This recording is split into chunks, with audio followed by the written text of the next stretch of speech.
Hola amigos, muy buenos días.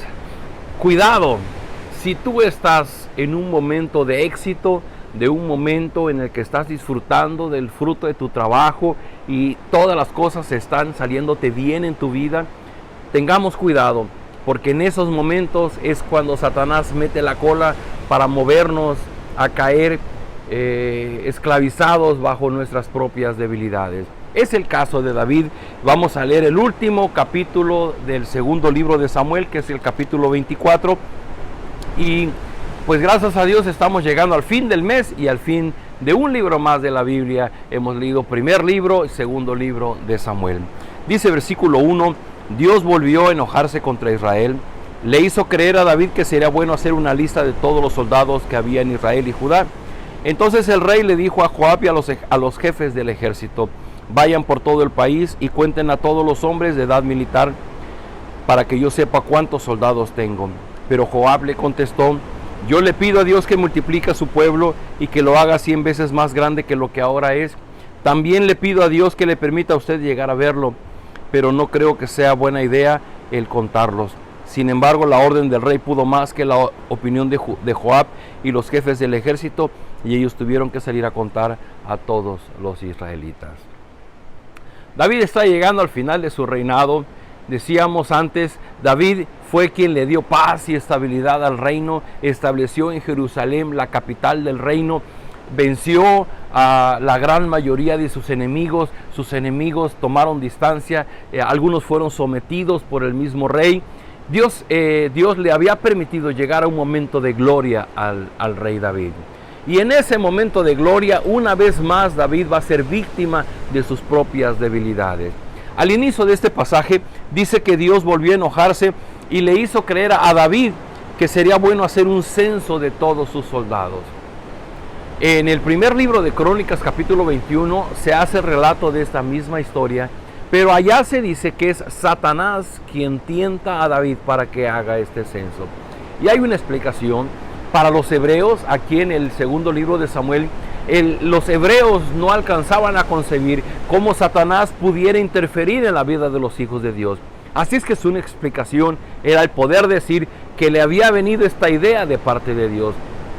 Pero en realidad quien estaba presente era Satanás tocando las debilidades de David. Queridos amigos, le decía yo un principio, tenga cuidado si usted está en un momento de éxito, está en un momento de bienestar, de comodidad, porque ahí es donde Satanás va a aparecer para empujarnos en nuestras debilidades. Todos tenemos debilidades, las reconozcamos o no. Y si no estamos conscientes de nuestras debilidades, Satanás va a llegar cautelosamente para soplar en el oído una idea de algo que a nosotros nos parece buena idea, pero que en realidad va a resultar ofensiva a Dios. Mire usted, allá en la ley mosaica, en Éxodo capítulo 30, Dios le había dicho a Moisés: recuerda que solo yo tengo el derecho a hacer una lista de todos los israelitas, pero si tuvieras que hacerla, cada israelita deberá darme una contribución para que yo no les quite la vida, ni les envíe ninguna enfermedad contagiosa ni mortal. Dios había establecido en la ley mosaica que el único que tenía el derecho de contar a su pueblo era Dios mismo. El gran error de David es que, movido por sus deseos de grandeza, de querer saber de qué tamaño era su ejército, él manda a contar a sus soldados. Pero su error, no haberlo consultado con su Señor, no haberlo consultado con el dueño del pueblo de Israel, dominado por sus debilidades. Al caso es que Joab, el general de sus ejércitos, les dice: yo le pido a Dios que siga multiplicando a su pueblo y que le dé 100 veces más que ahora, pero no creo que contar a su ejército sea una buena idea. Sin embargo, dice que la orden del rey pudo más y tuvieron que ir a hacer el conteo. Dicen los versículos posteriores que fueron pueblo por pueblo haciendo este conteo. Y dice versículo 8, después de haber recorrido todo el país durante 9 meses y 20 días, regresaron a Jerusalén. Allí Joab le informó al rey: en Israel hay 800,000 hombres que pueden ir a la guerra, y en Judá hay 500,000. Pero David se dio cuenta de que había sido un error haber contado a toda la gente, así que dijo: Dios mío, no está bien lo que hice, te he ofendido al contar los soldados que tenemos, yo ruego que perdones mi error. David siempre consultaba al profeta Gad, por eso al día siguiente, cuando David se estaba levantando, Dios le dio un mensaje a Gad para David y le dijo: ve a decirle a David que lo voy a castigar y que puede escoger uno de esos 3 castigos: 7 años de hambre, ser perseguido por sus enemigos durante 3 meses, o que todo el pueblo sufra enfermedades por 3 días. Gad fue, entregó el mensaje y le dijo a David: dime qué respuesta debo llevarle a Dios. Y David le dijo a Gad: me resulta difícil elegir uno de los 3, pero Dios es compasivo, así que prefiero que sea Él quien me castigue. No quiero que me hagan sufrir mis enemigos. Amigos, seguramente usted como yo le hemos tomado mucho aprecio a David, porque desde que lo conocimos como un jovencito, enfrentando a Goliat y ganándole y peleando todas las batallas por el pueblo de Dios, este jovencito que se ganó nuestro cariño cuando vimos cómo fue perseguido por el rey Saúl, ahora como rey de Judá y de todo Israel, habiendo llegado a la cumbre de su reino, es tentado en sus debilidades. Y su debilidad es el poder vanagloriarse, el poder deleitarse en aquello que Dios le había permitido. Porque era Dios quien le había dado esa posición, era Dios quien le había dado esos éxitos.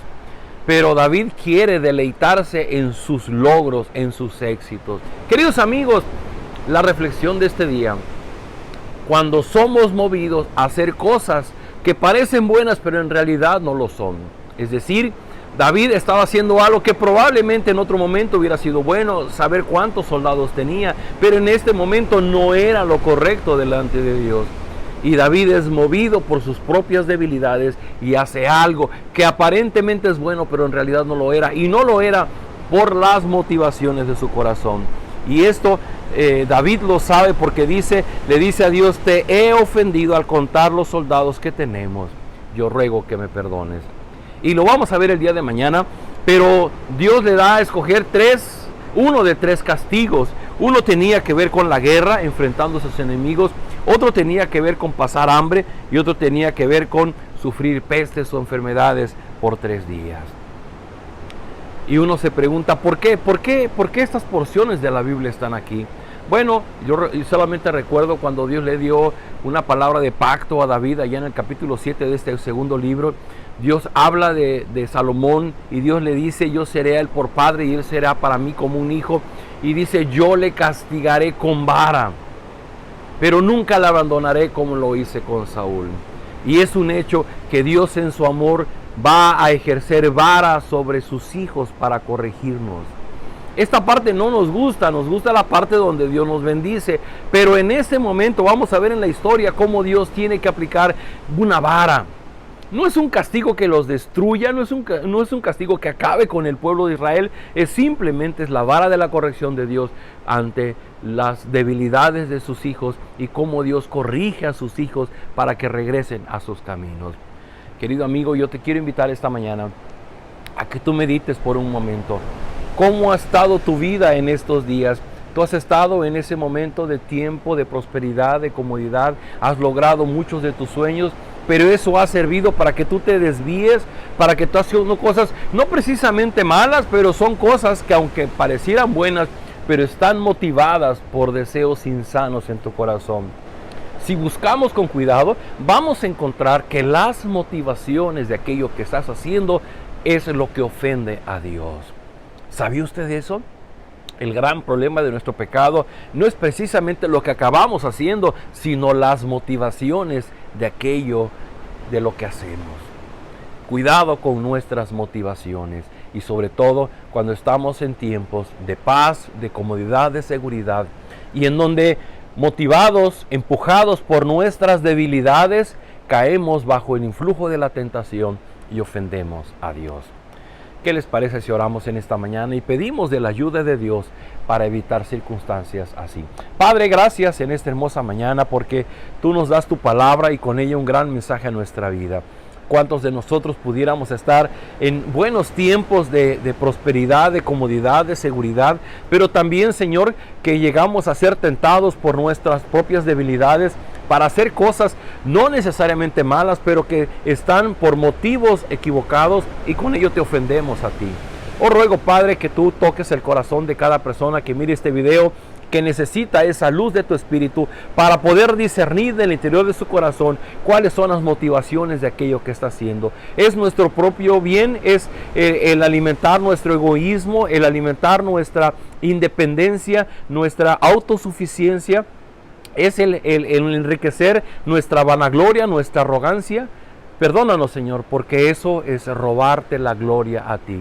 Te ruego, Señor, ayúdanos a orientarnos, a aceptar nuestra posición de debilidad para que podamos estar prevenidos, buscar tu rostro, buscar tu mano, sostenernos de ti para no equivocarnos y para no hacer cosas que, aunque parezcan buenas, en realidad estén ofendiendo tu nombre. Todo esto lo pedimos en el nombre del Señor Jesús. Amén. Queridos amigos, el último jalón. Solamente el día de mañana terminamos el mes, terminamos el segundo libro de Samuel. Después empezaremos con el libro, una carta de Pablo a Tito, que es una carta muy cortita. Luego el libro de Lamentaciones y luego regresaremos al Nuevo Testamento para leer Hechos. Esto en el próximo mes de junio. No te desconectes de estos devocionales, hay mucho que aprender todavía. Nos vemos el día de mañana.